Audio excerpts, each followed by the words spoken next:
Good, thank you. Good. Thank you for sticking with us. Oh yeah, I'm like usually I'm not so sleepy, but I woke up early this morning, so I'm sleepy, but I'm glad we get to do this after the end of the stream. It'll be a nice way to chill out.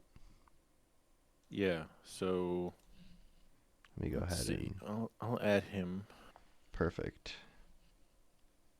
if I knew how. I should, right? Mm, Yeah, I have it. cool.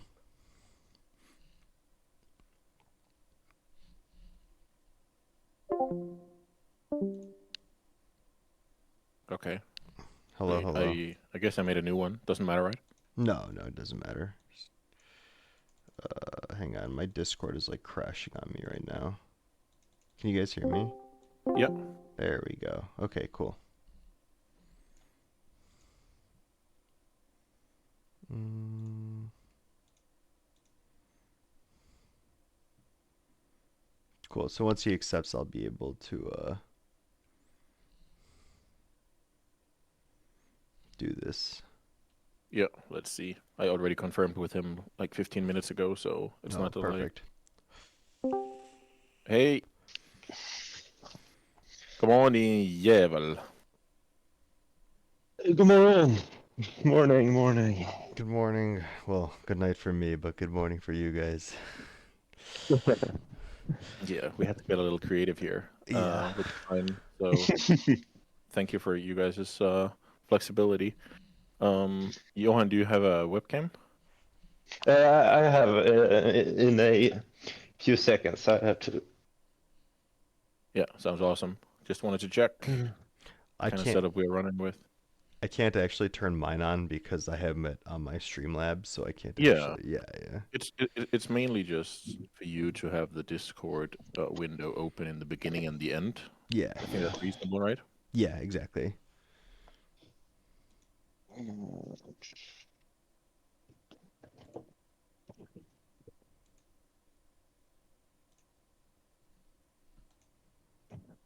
So there we go.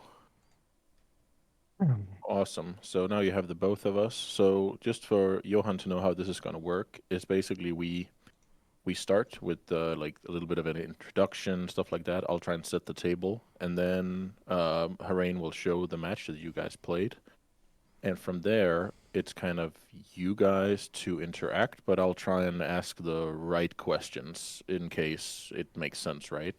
So it's nothing. It's only going to be stuff stuff up your alley about the deck, about the match, about how you sideboarded. Um, and we freestyle a little bit, but we stay just on topic. No bad surprises. Perfect. Sounds good. Let me go ahead and actually fix the video so we can see both of you, but I don't know how to do that.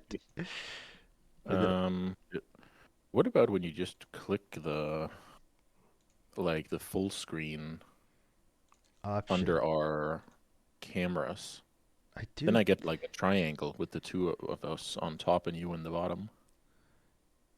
Uh, okay, hang on. Let me see if I can figure this out.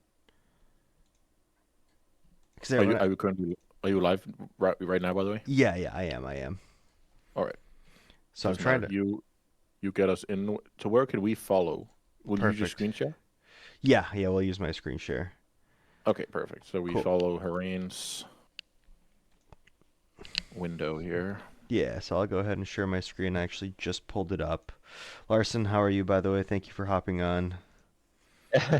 I'm good. A bit tired. I'm not I'm super much of a morning person, but Oh, neither am I. Neither am I. All right, let me go ahead and I'm gonna share my screen now. I may have botched this a little bit, but hopefully it'll work. Yes, sir. All right, so now let me go ahead and share my screen too. Share screen, entire screen. I think this is it. Okay, cool. Can you guys see my screen now? I bet I can if I click the watch stream. Yeah, I see myself. Cool. So let me go ahead and go to the actual game now. So Here, let me close the door, actually.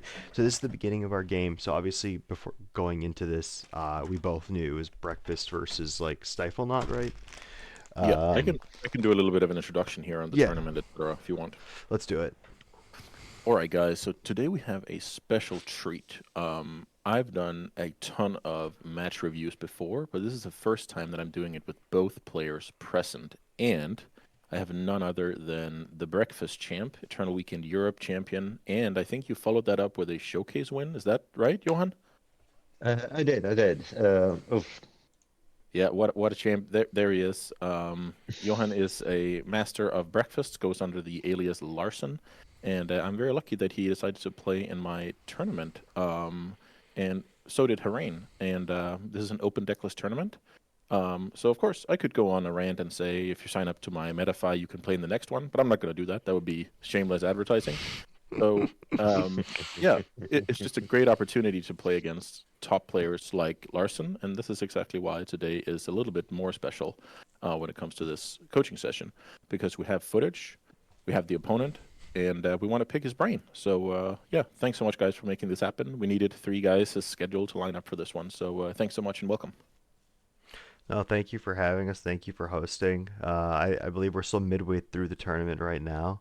But yeah, no, excited to see how it ends. But yeah, let's go into the game. So right off the bat, actually, I'm curious to know, Larson, what do you think about the matchup in terms, like, do you feel favored? Do you feel like what do you think on your end? I like.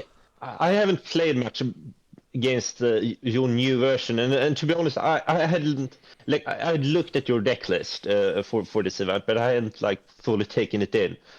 If you see that, because I joked around a bit with you before the match, like, oh, I'm going to play with a bunch of clothes Yeah. on, so I don't die to dress down.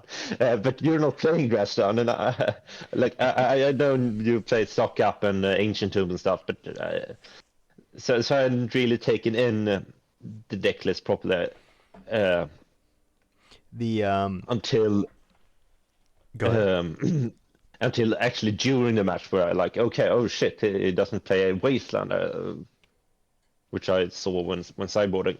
Yeah, No, this is but yeah, this is a good point. I want to just piggyback on this mm, after you're done here, Johan. yeah, uh, but like generally in the past, at least, the matchup was very much about can you get your mana functioning, and can you get sure you don't get blown out by a stifle or a dress sound or something. Right. Yeah, So like if you know what you're doing and have a functioning mana base, you're generally okay. Um, but Because that's easier said than done. yeah, yeah. The For me, the way I look at this matchup is that it wholly revolves around Teferi. Like, Teferi is by Yeah, far and away the most important card, and that's the only card I care about. Like, truly, I need to stop from happening. So I basically think, because I know naturally the way my deck wants to operate is I just want to get my enabler down. And I think I have 2 dress downs or 3 dress downs in this list, but I believe the split is 3 Torpor Orb, 2 Thrall, 3 dress down, 4 Dreadnought, 4 Drifter. And yeah, the way I look at this matchup is I'm naturally going to get into my Thralls, my Dress Downs, my Torpor Orbs. I have so many that I'm going to get them like very yeah, consistently. But what I cannot stop is if you just get a Teferi and bounce whatever, because not only does Teferi protect your combo, it also stops my combo. Like, it's a yeah, super, super detrimental. So I'm in my head, the only thing that I'm worried about is Teferi, and to a lesser extent Nadu. Like, the one thing I've noticed out of the Nadu breakfast decks is if I have like dreadnoughts and drifters in play, I can actually live through like a Nadu draw 4 because you're drawing like cantrips, and like if you draw like a Narcomoeba or whatever, right? Like, I'm not super concerned about that. Like, I can live through a Nadu turn, assuming it's not like you have like 6 creatures out, right? Um, yeah, but if it's just like Nadu Shuko, I'm like, fine, whatever, I can handle that. That's not a big deal. But what I can't yeah, handle is like if you go to Fairy, that resolves, bounce my Dreadnought, bounce my Drifter, I time walk me, and then you just jam a combo, right? Um, yeah, then I'm like in a really rough shape. So in my head, I'm thinking I need to worry about that, and I also need to worry about the fact that you are an exile-based removal deck, so you actually can get rid of a Null Drifter. Like against the blue-black decks, I basically play under the assumption that they can't actually remove this. The only way they can get rid of it is via a Murktide, or that's it really in the main board. Yeah. So against you, it's like all my threats are valuable, and I can't I have to value each of them very similarly because you can just get rid of them easily. So that's kind of Yeah. but overall, I would say I'm favored. But it's so hard to say because it's wholly dependent on if you actually get to Fairy or not. Yeah. Yeah, and then like that's the reason why the mana is so important is that like the way you win is with the free drops generally, Yeah. as you say, Teferi and another. This is a great To point we have really, talked to hARAIN about for weeks, really. We need, when you play a version of Dreadnought, you need your quote-unquote stifle cards to be good against the deck you're up against, right? They cannot only be enablers, they also need to disrupt the opponent's game plan. And I think this is a pretty good example of exactly that, where that's why you're saying I'm relying on my 3-drops to win. That's basically because your normal deck is not reliable in the matchup, right? yeah, absolutely, absolutely. So the way usually use the other, you need to think about this while playing breakfast against Stifle as well. Like your Cephalid Delusionist is often more of a something you want to bait the interaction on rather than something you often win with. Yeah, Lightning Rod. Yeah. Yeah. The Yeah, that's interesting. Also, the open decklist thing. Just quick side note here. I don't know how many open decklist tournaments you guys have played in, but it seems to be. So when I played the PT, it's open decklist. When I play in like Super Leagues or whatever the case may be, it's open decklist. But for a lot of legacy players, it's not really a thing, right? Yeah. You play in the dark 99% of the time. I don't. Yeah. Is top 8 at Eternal Weekend? Is that open? That's the open decklist. Yeah. Okay, Yeah. but not the rest of the tournament, right? No. Yeah. Okay. So there's some familiarity there, but it's definitely a big one because you play with perfect info instead of the guessing game that whenever you play in a challenge or whatever, you have to give you the best guess, right? Yeah. So Yeah. I really like that extra layer. But yeah, that was pretty cool to hear your guys' initial thoughts. And with that being said, you have to play a best of 3. So whether a matchup is good, bad, even, whatever, like it doesn't matter too much in the short run of best of 3, right? We still have to play the game at hand and try our best. Yeah. Yeah. So I'm pretty excited to see how this goes. All right, so let's start off. Go ahead and 1.5x this. It was cool you were streaming it, by the way. Yeah, I've been streaming all the games. It's been a fun time. I can tell you, I don't play well on camera compared to like normally. I have 500 top 8s in my boxers, but I have like 2 top 8s on camera. It's actually very hard to play. It's not that it's very hard, but it's hard to talk, entertain chat, like talk to people, especially Exactly. especially once I get like viewers in, like once about 30 or 40 people come in, the chat gets pretty active. And then at that point, I'm like trying to like multitask. But for this, you can tell at the top, I actually wrote low chat Oh yeah. interaction because I want to focus on Yeah, the that's game. like the meme. You're moving forward in the chair here. You're, like now it's on. Yeah, I put this up. I actually closed my chat for this, and I just kind of talked to myself. Yeah, I love it. Just because I really wanted to focus, but I also wanted to stream it. I think it's fun. But yeah. Sure. So anyway, here's our opening hand, and I see this hand, and I'm like, this is fantastic. Like it's not like the perfect hand, right? Like this isn't perfect, but it's good enough. Like I don't actually care about basics in this matchup at all. In fact, it's a detriment, if anything, that I'm having basics and not like fetches and dual lands. But it's like I'm not going to ship this hand, right? I have a cantrip, I have my Doorkeeper Thrall, and I can find interaction and sink into supers, like whatever. So I'm pretty happy with this. Yeah, this hand could be whatever, and we hope Larson didn't roll up with a turn 2 kill here.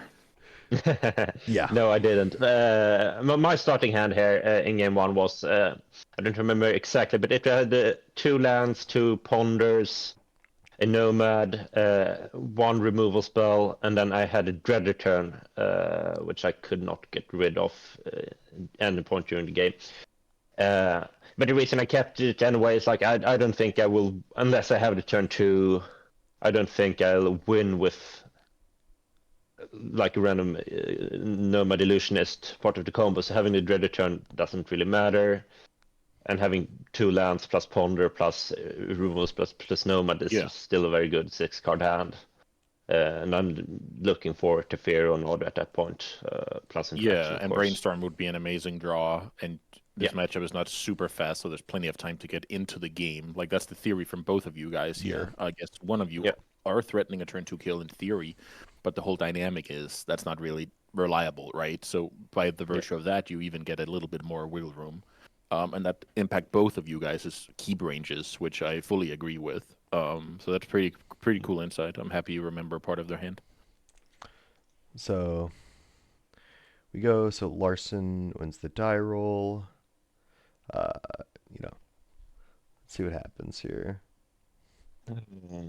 I'm keeping a close eye on the stress in your face here. You're facing the champ. This is when you realize you're facing the champ. Yeah, now you get hungry and start eating the pen. Yeah, and I hear I'm just playing the Nomad because like, if I draw an Illusionist, he perhaps is forced to will it next turn, even though it actually doesn't win me the game. I just want to make sure that I'm playing out my stuff, like, and putting the pressure on. This is already turn 1. This is high level. I feel like 9 out of 10 players cast Ponder turn 1 with your hand. I feel like this is why you're the champ, because you are now impacting hARAIN's Ponder decision. Let's see, he sees some mediocre cards. Is he going to get desperate and look for force? Is he going to keep some mediocre cards? You are already putting him in a tough spot on turn 1 of this game. Would you agree, Ebron? I mean, yeah, I see this and I go, if he has Illusionist, I'm cooked. Exactly, and that's just the stress that Larson applied all Eternal Weekend, all the matches on camera, that kind of stress on the opponent that impacts their micro decisions like cantripping, surveilling, playing out stuff versus holding up removal. So this, I just want to highlight this. This is exactly the kind of stress you want to put on your opponent if you're playing a combo deck. And this draw, too, was like, oh no, that's probably the worst draw in the deck, is the Bylavus for Boots. That's your Dread Return. That's my Dread Return. So I see Force of Will, and I'm like, all right, I'm feeling fine about this now. Like, here's the other thing I've learned against Breakfast and other, like, decks like this. Like, if they have A plus B combo plus Force backup, like, I'm just gonna lose the game. Like, I can't worry about that. Like, I can't try to do some weird play here. I just have to take the Force and hope, right, that he doesn't have exactly Illusionist Force or Illusionist Daze. Because if you have that, you always win, right? Oh, definitely. And that's all of that is the reason why your hand was a keep to begin with. If the math didn't check out and you just lose turn 2 a bunch of the times, then your hand is not a keep. But your hand is a keep for that mathematical reason. So that's all good. What Larson did there with the Nomad was also making sure that if you ponder into a Force and 2 bad cards, you have to keep the ponder out of respect. Yeah. So he's gaining some potential edge here by not playing Ponder but playing Nomad. He knows it doesn't do anything, but you're shitting your pants. Yeah. And this Ponder I played here, I don't remember all the cards, but I remember I found a Illusionist with it encapped. Since I have the Dread Return in hand, I cannot win with the Illusionist, but as I talked a bit about, it's about drawing out some interaction. You're trying to build your own into Torak with that Cephalid, because hARAIN has no way of knowing about the Dread Return. I also love that you pondered before making your land drop, because you play Urza Saga, right? Yeah. So just the small things doing right here. And I don't remember if I had a fetch land or something. That's another reason too. Like, sometimes you want to draw 1 card, sometimes 2, sometimes 3 out of a ponder. Yeah, exactly. So if you fetch away, you make like a mini impulse. If they are good cards, you can kind of pivot and just draw them naturally. Love it. Good insight. So here I play Plains because I don't want to commit my Flooded Strand because I want to hold up Thrall plus Force. Yeah. Yeah, and your 2-color deck anyway. Yeah. You're not in a position to pass double blue anyway, so you want to represent removal. Yeah. And I remember this. Larson goes directly to attacks, like straight up clicks one, pass priority, go to attacks directly. I remember thinking this, like, he went straight to attacks, which means he knows that I might be representing a Doorkeeper Thrall. That's what that says to me. Am I correct, Larson? Like, you think I have the Thrall? Yeah, sure. Yeah. Well, you might have the Thrall. Look. It's a suspicious 2 mana that's up. If it's Troll, if it's Dress Down, It's something. Yeah. It could be a removal spell. It's also pleasures or something as well. But So I uh, remember. Oh, go ahead. I of course have a swords in this position. Otherwise, I would not have attacked into a Right. thrall.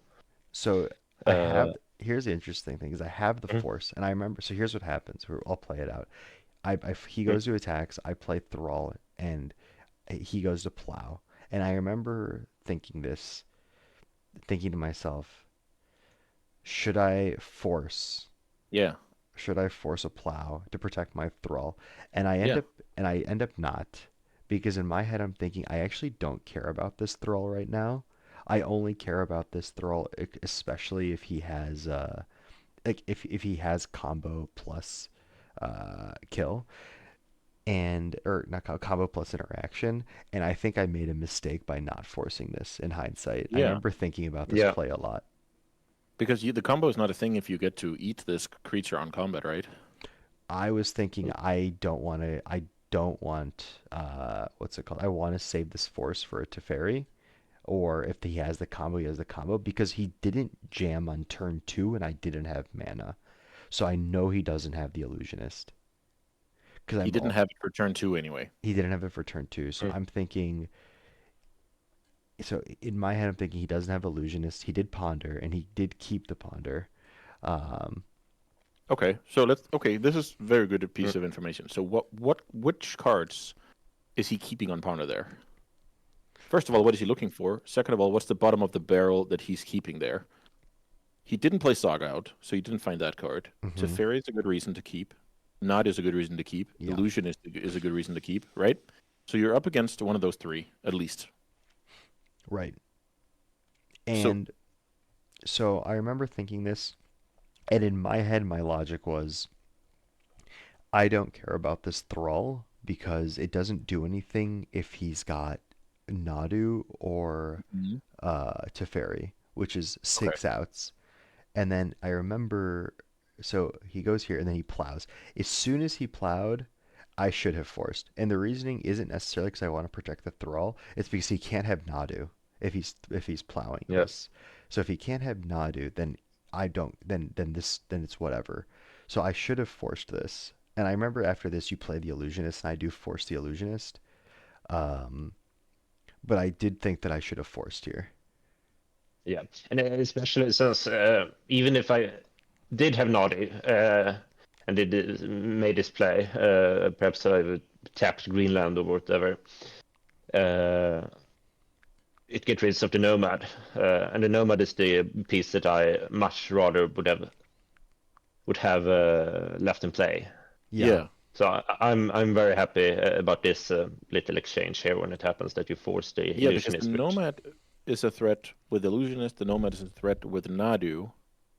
So that's why it's worth fighting over, right? yeah. So that's why I Mhm. think I should. Yeah, this. I remember thinking about this and telling myself I should have forced to How many protect. caverns do you play in this list, Johan?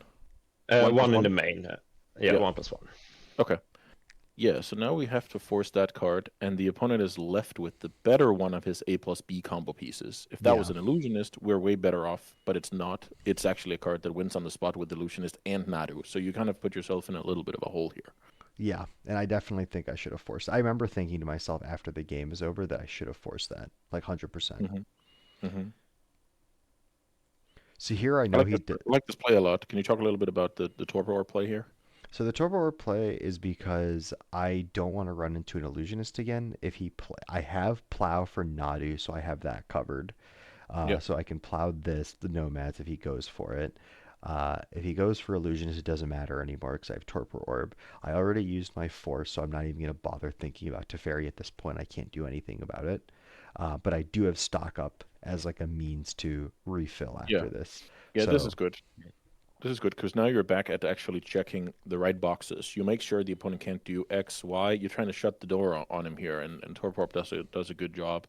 Um, so I really like that. How many days did we scout in the opponent's deck? Two, I right? think there's only two, so I didn't really respect it.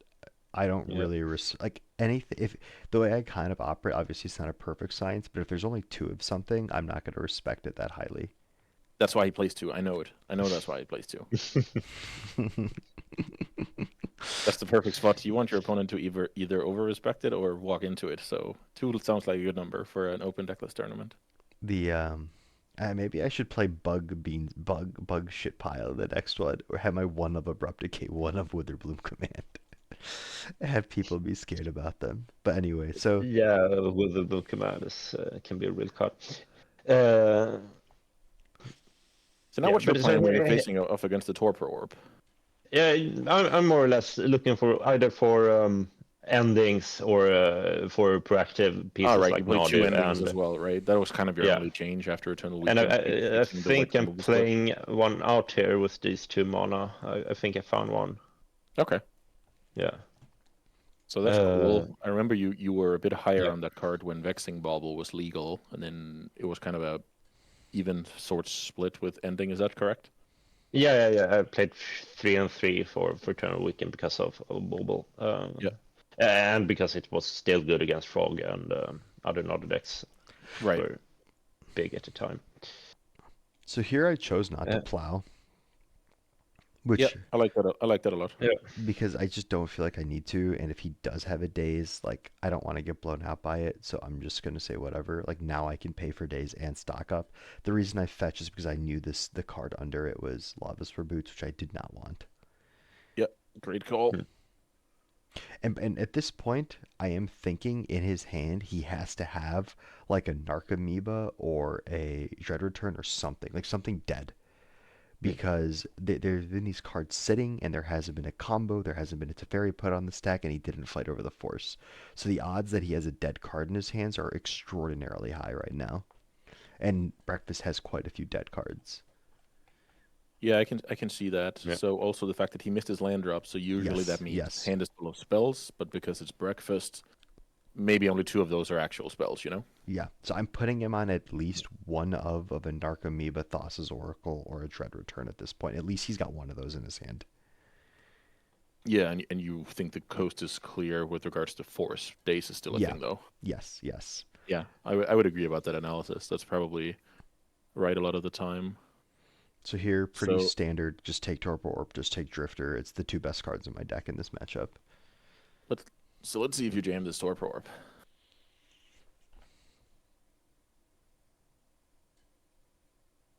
Let's see if you respect the 2 of. Or you think you have the time. Here's where I'm talking it's about kind it. of a bad Delver the opponent has in play, so you might have time to respect the days. The thing is that I'm thinking is if I respect the days, so I plow here. For what reason? While he's tapped out and I can pay for days. So I guess I could have done it on his upkeep, but I didn't know what else was happening. So I was just thinking I'm just gonna do this now and play around days and then play the Torpor Orb. I probably could have waited until his turn too. Yeah, I feel like waiting there is better because the Nomad is either insane with the Nadu or doesn't do anything. Yeah. Right? Actually I don't know what my logic was there. Because I talk about it. I just don't remember what I said. I talk about why my logic for doing this over. How do you feel about that, Johan? Are you usually not quite I happy with I Storm Cloud? think it's good to do it, partially because playing an Ancient of deck, he's taking a lot of damage himself. Not taking like 2 extra can be relevant. Yep. Finding a spot where like you remove a spell. So you like to do it even though your hand is weak against Nadu. Yeah. Yeah. I think I guess so. the point is if you play Nadu, he has to plow it anyway. Right? So you might as well do it. Then he has to kill the Nomad in response. So that's maybe the best logic for it. Okay, I like it. I mean, I don't think it's infallible. Like, I think I could have also just waited, right? Like, there's nothing pressuring me. There's no Teferi on the stack or anything. Like, I could have just waited. You still, at some point, like, what are you plowing if not that? Then, if you're not plowing anything else, why not just do it immediately? And your mana usage. You actually needed to spend 5 mana on this exact turn, so you would have needed to play before your turn anyway, so you're just saving 1 damage. I really like to play the more we talk about it, because if Nado hits the stack, we have to do it anyway.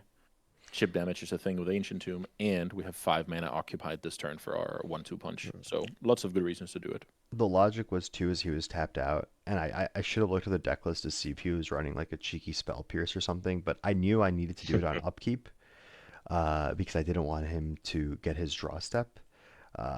So it was either there or upkeep. I probably should have done it on upkeep, but I knew he didn't have Force and Negation, so I was just like, whatever, it doesn't matter, I think.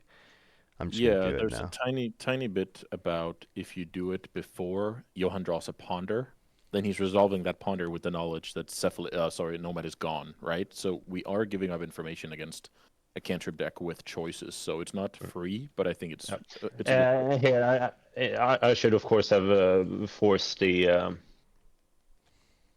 Torpor Orb and not the creature after, All right. Okay. So which is a force a will on big Null mistake. Drifter is generally not Yeah. ideal, especially because Everin just resolved a stock up. So chances are, if he wanted to, he's pairing that with something good. Yeah. I think like the logic for not hitting the Torpor Orb made me think that you had a Nomad, you had a Nadu in hand, and you didn't care about the orb. I don't have another. I might have another ending that might have been my the thing. Yeah, I can see that. that's If But you have an I, ending, this is a tough force. yeah, but otherwise I am still, because I made the same mistake in game 2 later on, not forcing a Torpor Orb. Yeah, because not only Yeah. does it stop your deck, it also enables some, card advantage over here that can match your plan B of Yeah. the Naru angle, basically. So, yeah, that looked like a key point in the game for sure.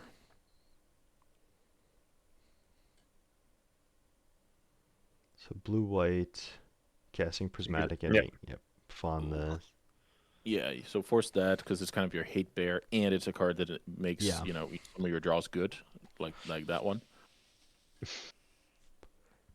And 1, 2, 3, 4, 5. Yep. Now I love can to hard see it. cast Force. We have the Ancient Tomb doing a lot of work here alongside the white Delver, the white unflipped Delver. So this is thing that I was talking to you about. It's actually in my next Eco Cup game. I was ahead on board, ahead in cards, but I was so low on health that I just died to a Yeah. Brazen Barber that got there. But you could see, like, look at how low my health total is, and I've Oh, yeah. taken, what, 2 Nomads hits? So I have taken 15 points of damage, with 13 points of that being from my own deck. Yeah, Like, it's definitely a real thing if you have to keep tapping it to go stock up Null Drifter or whatever. It adds up for sure. yeah.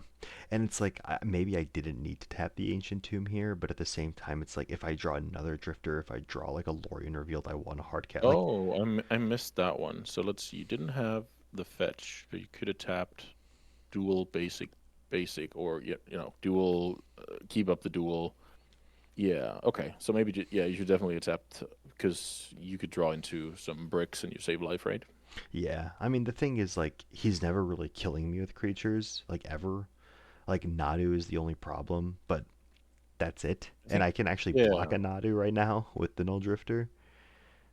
Yeah, but it just looks like you didn't gain anything at all. Like there's Yeah, no yeah. way to Yeah. go ponder. Nadu like is the real punishment, or if I find an Archimebe out of this surveil, because but you still have a force, so even the Yeah, I'm Nadu just will saying not. we tapped our Yeah. mana before knowing what we were drawing off the Null Yeah. Drifter. Yeah, So yeah. if you break off Yeah, that's there, right. it's better to have 2 more life points. Here's your favorite card. Definitely ready to force this. It's annoying to get dazed on turn 7, but it has to be done in this case. Good news. So this is a brainstorm. I usually don't like brainstorming with 1 card in hand, but it's like, I want to see if I can find another Drifter here Yeah, to, like, I like it really a lot. cement it in. Do you play Sagas in this list? Yes, I have 2 Sagas. Yeah, there's a lot of good reasons to cast that Brainstorm. Yeah. You want to step on the gas here and make sure the timing is gonna, the window is gonna be small for the comeback. Yeah. So here I actually think about this a lot because I am low. Yeah. And I'm just like, you know what? What if I, because the other thing too is if I stop this, then he needs land and Nadu to play Nadu, and I don't think he has Nadu at this point.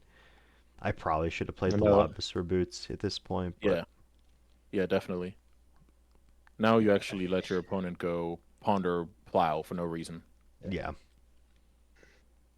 Okay, those a cool game where there was a little bit of potential misevaluation of the sign of Johan, but I will say with having the second prismatic ending, it's really hard to force a will the torpor orb. Obviously, the null drifter is the punishment, but whew, it's so hard Yeah, when but you can I kill it. still think it should be done because even with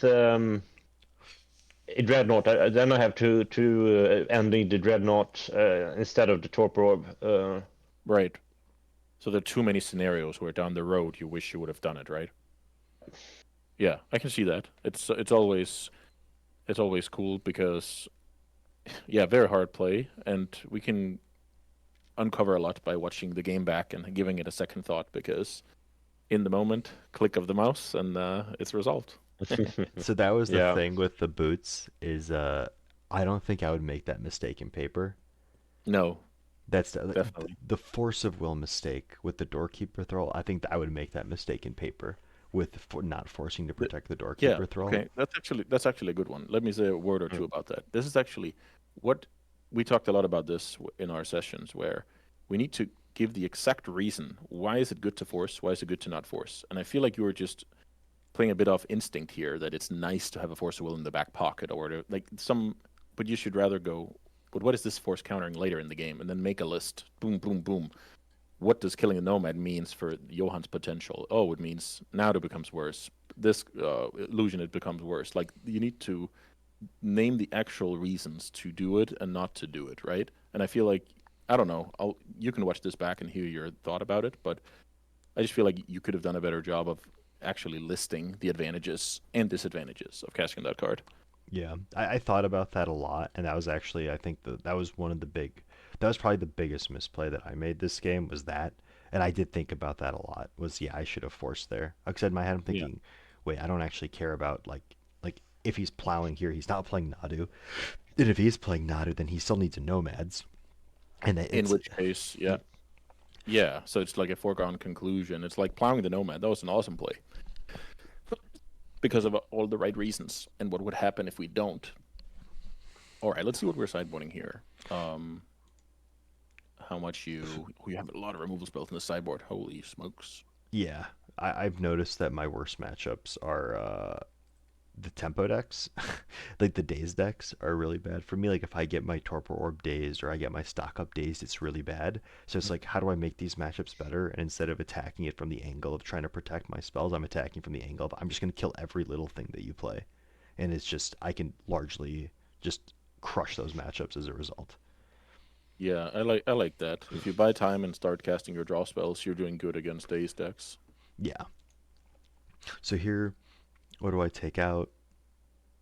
Um, There's probably something like with your Dreadnought package here that you should kind of lean. Yeah, that card I like to cut. The negation. Trimming on Dreadnoughts here seems like a good call. What do you think here, Johan? How do we combat breakfast the best with a sideboard like so Yeah, this I and a main deck like think this? the removal spell are good. Taking Dreadnoughts are you can shave a bit on. I would probably take in Wrath of the Skies or two, because that you decide when to pull the trigger on it. You have with the Ancient Tubes, so you absolutely can play it for two when necessary when you don't have a something torpor about yourself. Well, I have something annoying out. Uh, it can be really annoying. Yeah. Yeah, that card has a lot of flexibility and good point about we actually have a lot of mana available, so it's not unheard of that we clear some Nadu board at some point. Like that's not impossible at all. yeah, it's not. I actually don't bring it in Yeah, it's because also what do you call it? Not like it's not the first thought that comes to mind as well, right? It has a lot to do with your expectations on how grindy do the games get, what kind of scenarios are we looking at. So I like, yeah, the Soul Guide is probably something you want in there for flexibility, right? What's your plan generally against these, let's say, plow decks with creatures in it, Johan? But I guess this is unique because they have so much like Uh, hate pieces. Your combo, is that well, reliable? yeah, no, not very, but I still don't like boarding it out completely. Some people do. I shave a bit on the illusionist. I think I took out 2 illusionists. And I think I perhaps even took out 1 Narcomoeba. I don't remember exactly. Right. But it is most of the cards except the Dreaded Turn can still be pitched to Force, and I think I took in 1 Force of Negation as well Yeah. to deal with. It's really rough because all those like thralls and orbs kind of negate your combo, but Yeah, you kind of also have even in the fair game, it's not an easy match, right? So you kind of need both in order to pounce if your opponent is holding their guard down. yeah, absolutely. And as in game 1, where like using it to draw out interaction, I really like doing that. Yeah. Yeah, that seems like one of your biggest Yeah, strengths is to find a window to extract, like make sure your opponent is, holding up mana when they shouldn't, or forcing a spell that you're actually happy about, and like the threat of the combo is impactful. That's kind of how I play with the card Days and Wasteland and stuff like that. It's like if my opponent yeah. keeps making suboptimal lines, I'm gaining a lot of edge, and then in a longer game, hopefully I can outmaneuver my opponent. This seems pretty similar to your strategy with this deck. Yeah. Yeah, but as for my sideboarding rest, I took in the Teferi, of course, because as hARAIN said, it's amazing in the matchup. Took in. The consigns, right? I only have 1 consign uh, for He this. knew about the Micah spawn ban before the rest of them, so he only It's ran one. I remember seeing his Yeah. sideboard and thinking he doesn't really have anything for me. Like he doesn't really have No. great sideboard cards for me, so I was pretty happy once we got to sideboarding and I was up a Yeah. game that I was like, I think I'm like very confident post board because I actually have a lot that I can bring in. And so, and I know you, so the way I actually think about this is because I'm for Dreadnought, for Drifter, and those are my only ways to win the game. I actually don't board any of them out because if he boards into bank control, like where he's bringing in the Teferi, bringing in the consign, and just banking removal spells, or like it's not super relevant because you don't have that many removal spells post board and pre board. But I do remember thinking to myself like, I don't really want to run into a situation where he just literally has a removal spell for all my threats because and that's actually something that comes up a lot with this deck is because I only have the 8 cards that are conditionally strong. Like it's really rare that I actually board out more than 1 or 2 of my kills, more than one or Yeah. two of my Yeah. creatures because I just don't have that many creatures. Like I don't have that many ways to win the game. Yeah, that's reasonable. I think you can sideboard out one Dreadnought here without feeling too bad. I think your ability to shut down Breakfast is more powerful than their ability to shut down you. And I just don't want to draw 2 Dreadnoughts and kind of lose in a resource game that is about, who can force the most or who can plow Yeah, the most. yeah. That's kind of my concern. Let me see what I end up doing here. I think I take out Ponder as I always do.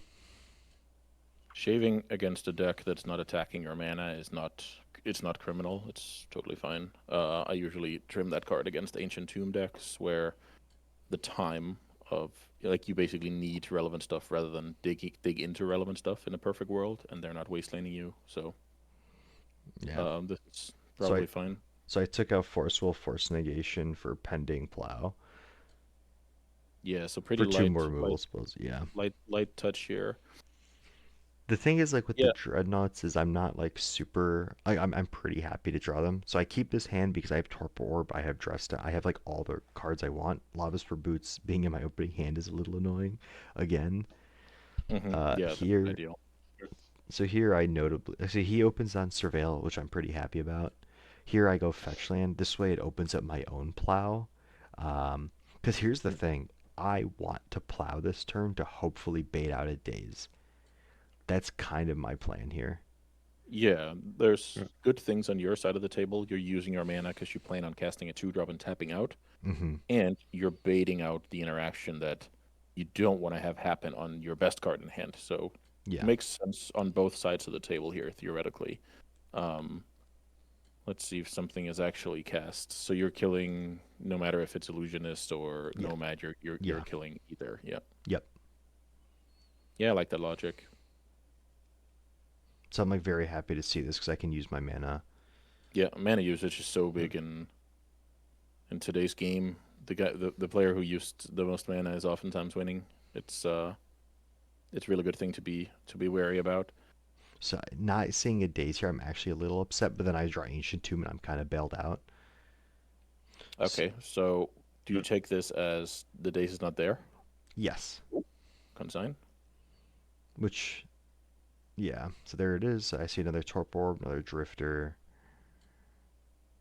Yeah, that Ancient Tomb was an amazing draw because now you can actually unload the stuff you have. Yeah. Where just imagine the Saga with no backup land, then all of a sudden we can start to see the sweat on the forehead. And he misses a land drop here, which is super important. Like Larson, Okay. did you keep a land light hand? I kept those two. So yeah, I don't remember if I had any cantrip. If I would, I probably would have played it. Do you remember I what think you my hand revealed is to the top? What's that, the consign? might have been. I'm having a force will here. I have a some removal. Right. I don't remember exactly. It might have been a source of pleasures or something, or the force perhaps. Yeah. It's always a tough one because if you keep a land and you draw land number 4 later, it could hurt you. So you kind of sometimes have to trust that it comes naturally, so to speak, when you see a solid spell. And yeah, sometimes that's punishing for sure. So I play Saga here, and then I'm super happy to see this. The Disenchant here. Oh, okay, Disenchant. Okay.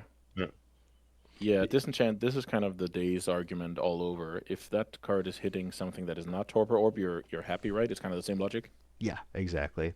So I play out the I actually saw the Disenchant, and I do play out the Saga here because I'm like thinking if you I can't remember. I actually thought you had 2 consigns. I was like hoping you'd maybe consign this because you think I need the mana or just do something, right? I was hoping to get something.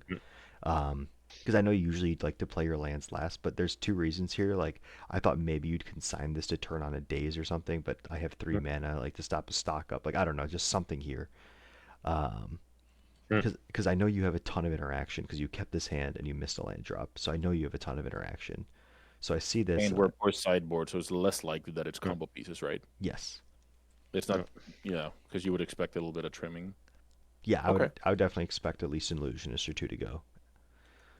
So from Johan's side of the table, this is just, a forced play. You do this 10 out of 10 times. You realize, of course, there are punishments for it, but But here again, I sit with force will, but don't force Torpor Orb, which I of course should have done. And that's I have interesting.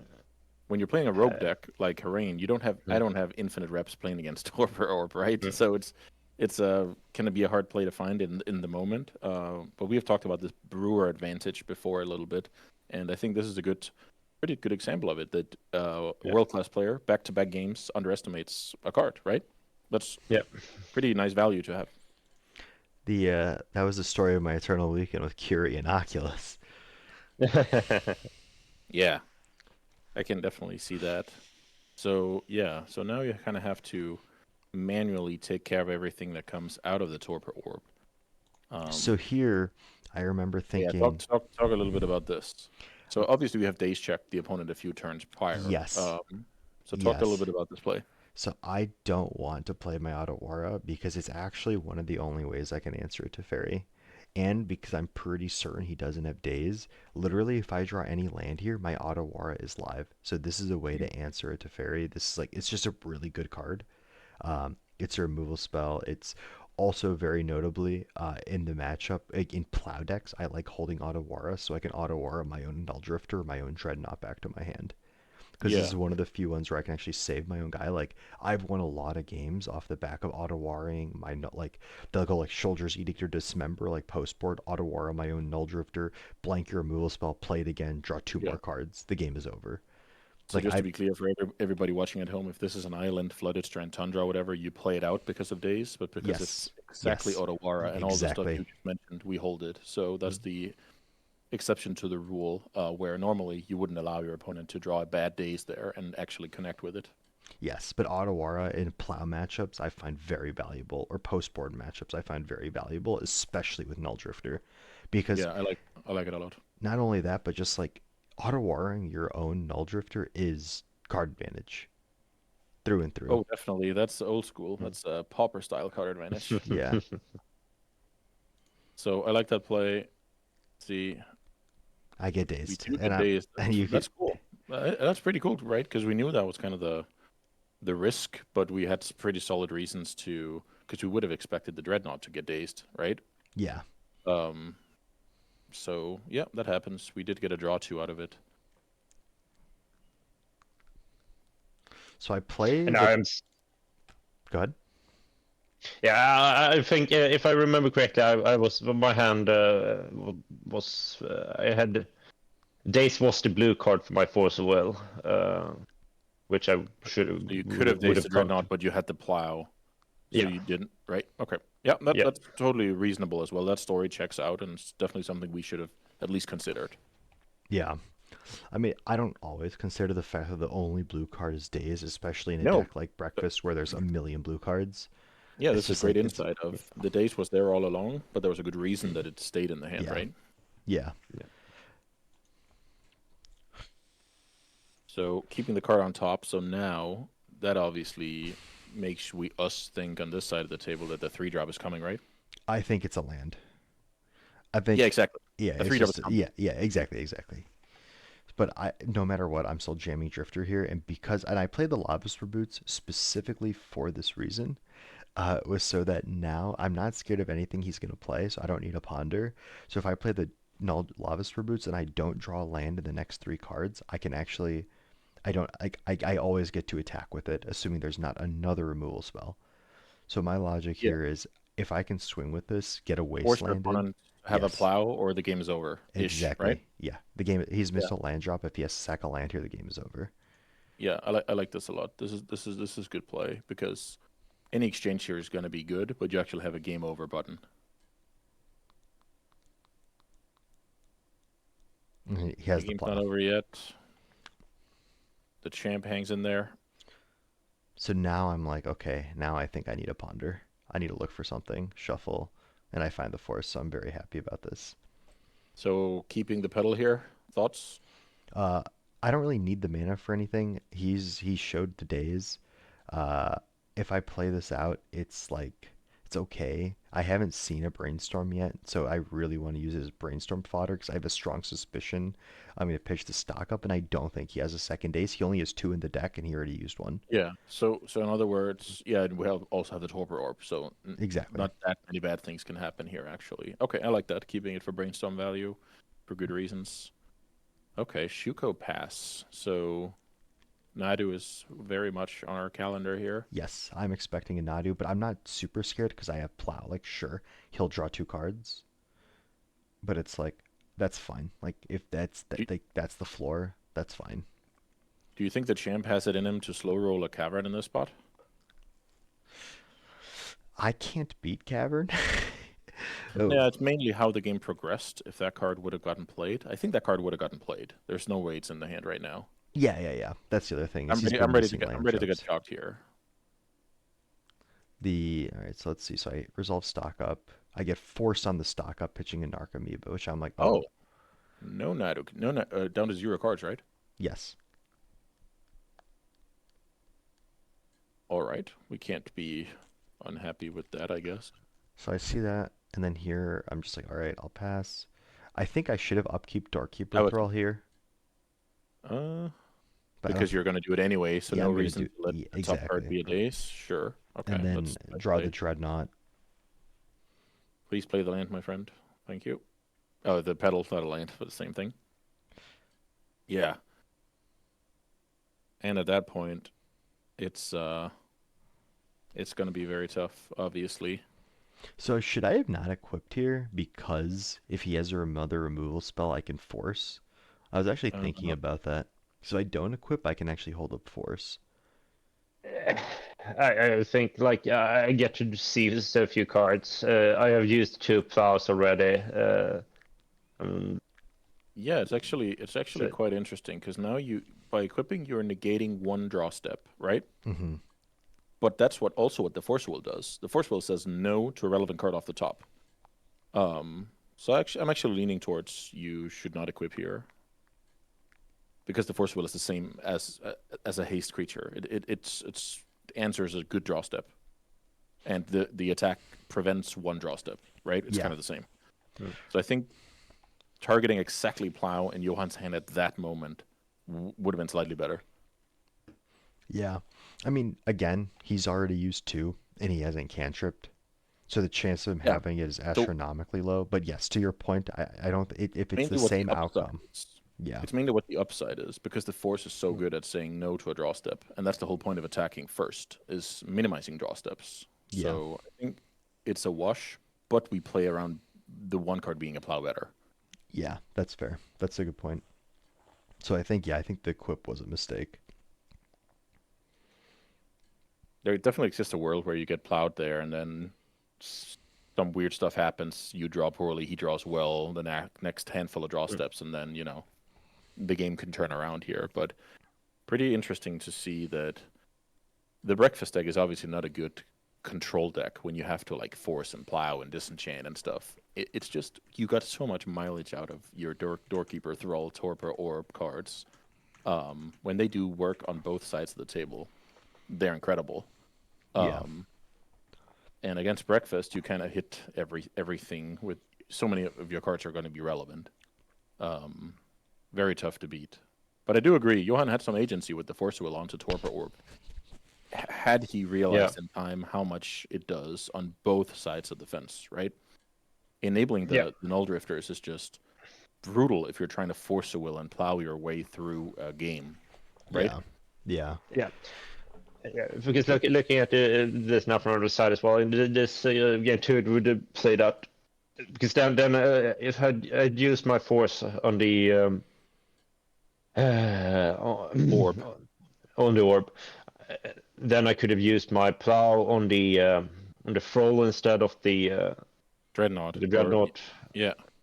And the Null Drifters would have been just divinations, and a lot of just spiraled from those cards resolving where you actually had the opportunity to say no to it.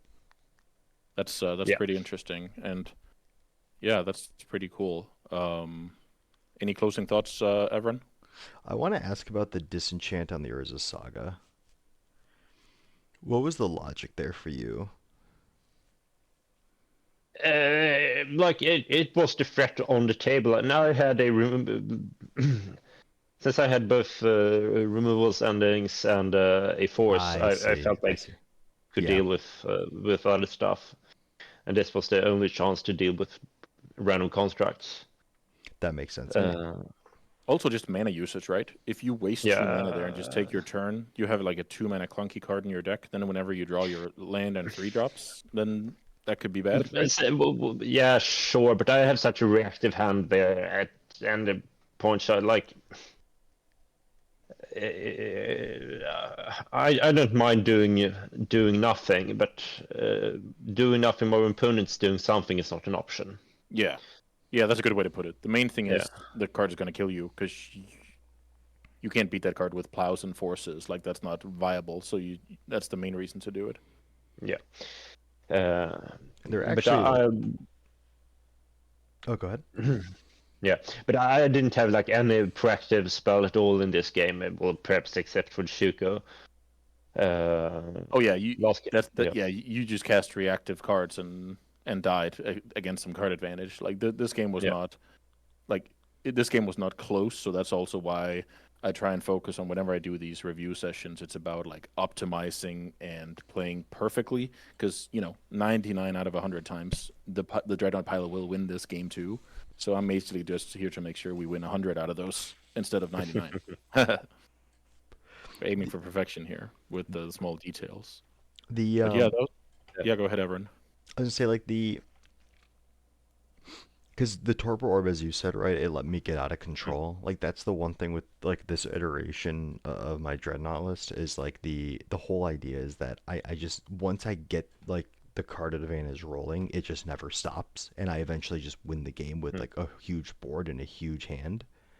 But I really need to set up.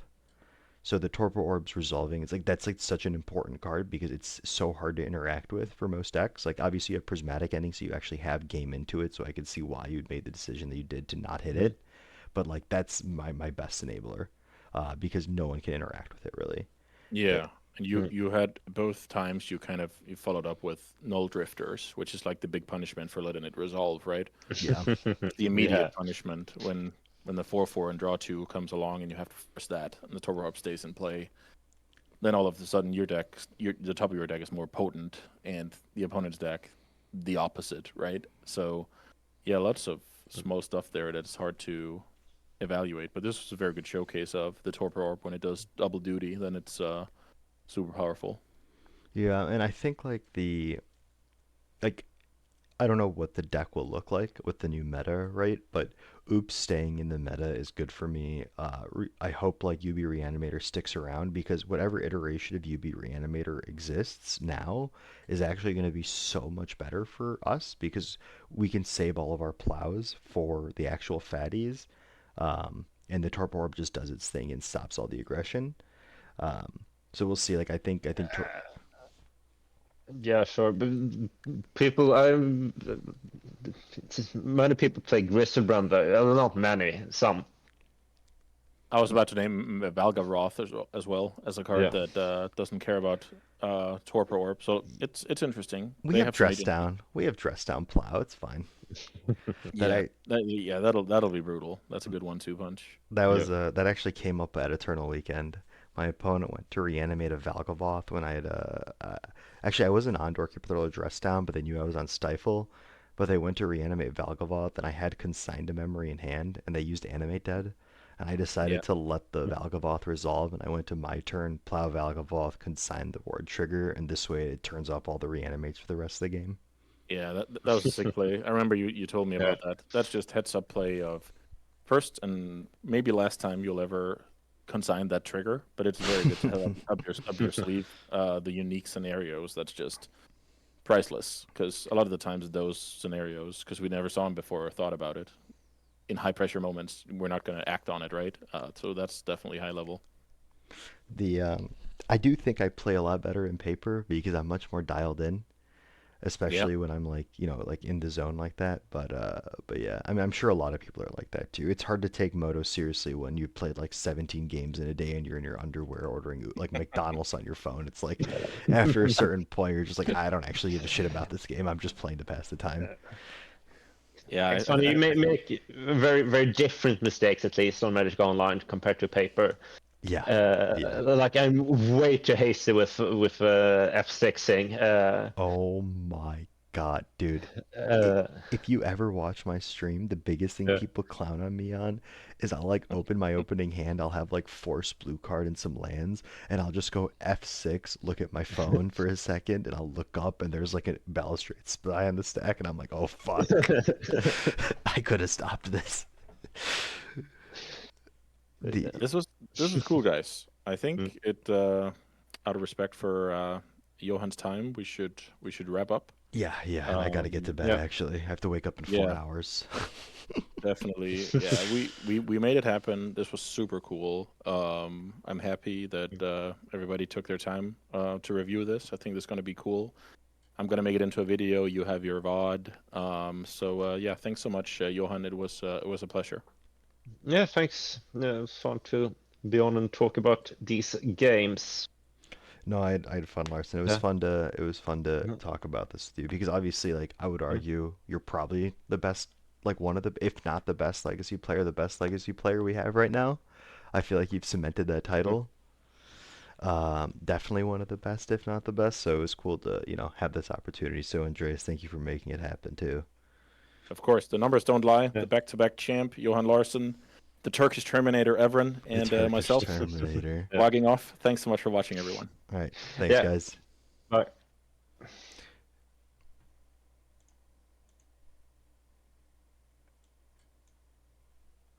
Chat, I'm out. Night, night. Let's go raid PT. Newton, thank you for the raid. I will hopefully see you guys all in the